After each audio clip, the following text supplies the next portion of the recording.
رسول پاک کا وصال ہوا نا، حضرت بلال نے منہ سے لفظ ہی کوئی نہیں ادا کیا. کسی نے اپنا دکھڑا کسی انداز میں سنا لے. حضرت عمر نے کہا، جس نے کہا حضور وصال کر کے گردن اڑا دوں گا.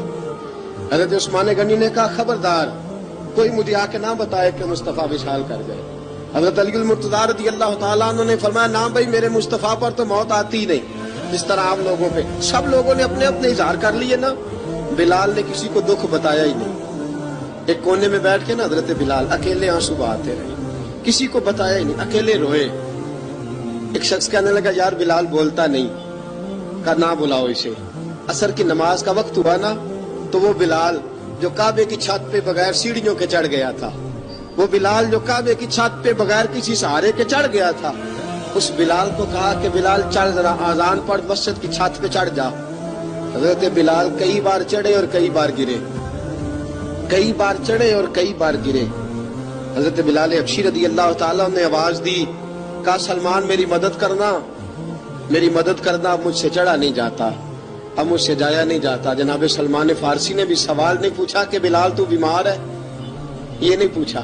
حضرت بلال کو دو چار صحابہ نے اٹھایا، چھت پہ پہنچایا. بلال نے اذان شروع کی. جب کہا نا اللہ اکبر اللہ اکبر، وہ آواز جس میں بڑا سوز ہوتا تھا، بڑی درد، بڑی بلندی ہوتی تھی، بڑا جوش خروش ہوتا تھا، آج وہ آواز دب گئی. جب بلال نے کہا نا اشہد ان لا الہ الا اللہ، حضرت بلال رضی اللہ تعالیٰ عنہ نے تھوڑی دیر روک کے سانس لیا.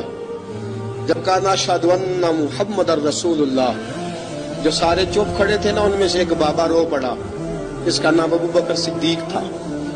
جب حضرت ابو بکر صدیق کی آنکھ میں آنسو آیا تو حضرت بلال چھت کے اوپر زمین پہ گرے، زمین پہ گرے اور کہا ابو بکر یہ ڈیوٹی کسی اور کی لگا دے، یہ ڈیوٹی کسی اور کی لگا دے، اب میری روح اجازت نہیں دیتی، مصطفیٰ کریم کے بعد مجھ سے اذان نہیں پڑھی جائے گی.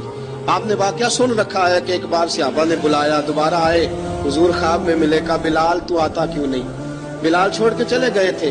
فرمایا اب میرا یہاں دل نہیں لگتا. ملک شام کے شہر حلب میں چلے گئے تھے، چھوڑ دیا تھا مدینہ منورہ. اب میری نگاہوں میں جچتا نہیں کوئی، جیسے میرے محبوب ہیں ایسا نہیں کوئی. حضور خواب میں ملے، آئے مدینے. حضرت بلال آخری بار، لوگوں نے کہا اذان پڑھو. کہا مجھے وہ اذان بھول ہی گئی ہے جو مجھے مصطفیٰ کریم کے زمانے میں پڑھا کرتا تھا، مجھ سے نہیں پڑھی جاتی. نہ مجھے کہو، میں کیسے پڑھوں؟ امام حسن اور حسین نے آ کے دامن تھاما نا تو کہا بیٹا میں تمہاری نانی کا بھی نوکر رہا ہوں، میں تمہاری ماں کی چکی بھی پیستا رہا ہوں، مجھ سے کوئی فرمائش نہ کر ڈالنا. میں نے نوکری کی ہے اور مجھے اگر اللہ نے توفیق دی تو میں تمہارے بچوں کے پیر بھی دھویا کروں گا. لیکن امام حسن رضی اللہ تعالیٰ عنہ نے فرمایا بلال ایک بار تو اذان سنانی پڑے گی. سنائی بلال نے اذان. کوئی گھر مدینے میں ایسا نہیں تھا جہاں سے رونے کی آواز نہ آئی ہو.